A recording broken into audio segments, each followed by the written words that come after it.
بسم اللہ الرحمن الرحیم الصلاۃ والسلام علیکہ یا رسول اللہ صلی اللہ علیہ وسلم۔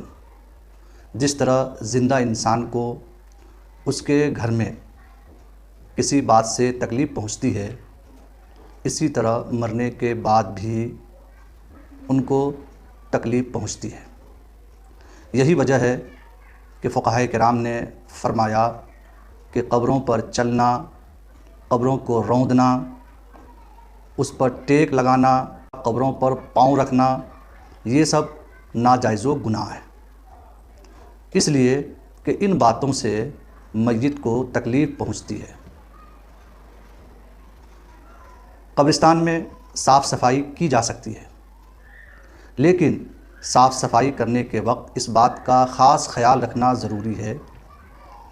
کہ صفائی کے دوران کہیں کسی قبر پر پاؤں نہ آ جائے۔ اگر صفائی کے دوران کسی بھی قبر پر گزرنے والے کا پاؤں آ جائے تو اس سے میت کو تکلیف پہنچے گی۔ بلکہ فقہا فرماتے ہیں کہ قبرستان میں نیا راستہ نکالنا ناجائز و گناہ ہے، اس لیے کہ نئے راستے میں گزرنے کی وجہ سے ممکن ہے کہ اس جگہ پر کسی شخص کی قبر ہو اور گزرنے والے کا پاؤں قبر پر سے گزرے گا۔ وہ قبرستان جس کے اندر بہت ساری قبریں ہوں، قدم قدم پر قبر موجود ہو، دفن کرنے کے وقت بھی اس بات کا خاص خیال رکھنا ہوگا کہ میت کو دفن کرنے کے وقت راستے میں کسی قبر پر پاؤں نہ آ جائے۔ بلکہ فقہا فرماتے ہیں کہ وہ قبرستان جس کے اندر قبریں بہت زیادہ ہیں اور دوسری جگہ دفن کرنے میں راستے میں قبر آئے تو اتنی گنجائش ہے مجبوری کی صورت میں کہ گزرنے والا استغفار کرتے ہوئے قبر پر پاؤں رکھ کر کے جائے، وہ بھی مجبوری کی صورت میں استغفار پڑھتے ہوئے جائے،